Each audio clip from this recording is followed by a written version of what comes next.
सन 3139 ईसा पूर्व कुरुक्षेत्र की धूल भरी धरती सूर्य अस्त होने के कगार पर था और आकाश में एक अजीब सा सन्नाटा फैल चुका था। हवा भारी थी, मानो प्रकृति खुद आने वाले विनाश को महसूस कर रही हो। उसी समय दो योद्धा आमने सामने खड़े थे, अर्जुन और अश्वत्थामा। यह कोई साधारण युद्ध नहीं था, यह उस शक्ति का टकराव था जिसे मानव समझ भी नहीं सकता। धीरे धीरे वातावरण बदलने लगा, पक्षियों ने उड़ना बंद कर दिया और धरती पर एक अजीब कंपन महसूस होने लगा। उसी क्षण एक ऐसी ऊर्जा जागृत हुई जिसका वर्णन शब्दों में संभव नहीं था। ब्रह्मास्त्र। जैसे ही उस अस्त्र का आवाहन हुआ, आकाश का रंग बदल गया। तेज प्रकाश की एक लपट पूरे क्षितिज पर फैल गई और कुछ ही पलों में धरती जलने लगी। पेड़ पौधे, नदियां और जीव जंतु सब उस ऊर्जा के प्रभाव में आ गए। यह कोई सामान्य आग नहीं थी, यह ऐसी शक्ति थी जो अपने मार्ग में आने वाली हर चीज को नष्ट कर सकती थी। इतिहास के कुछ ग्रंथों में इसका वर्णन ऐसे किया गया है, मानो हजारों सूर्यों की चमक एक साथ प्रकट हो गई हो।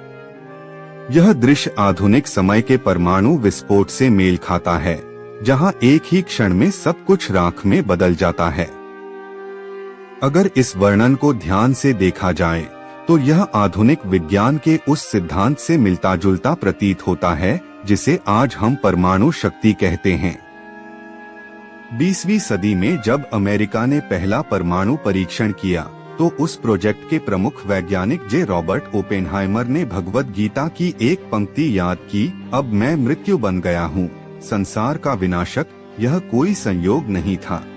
कुरुक्षेत्र के उस मैदान में जो हुआ वह केवल एक युद्ध नहीं था, बल्कि एक चेतावनी थी।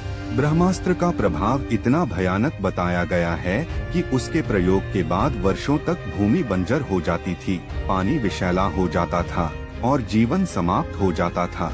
यह वही प्रभाव है जिसे आज हम रेडिएशन कहते हैं। अगर यह केवल एक कथा होती तो इसके वर्णन इतने वैज्ञानिक और सटीक क्यों होते?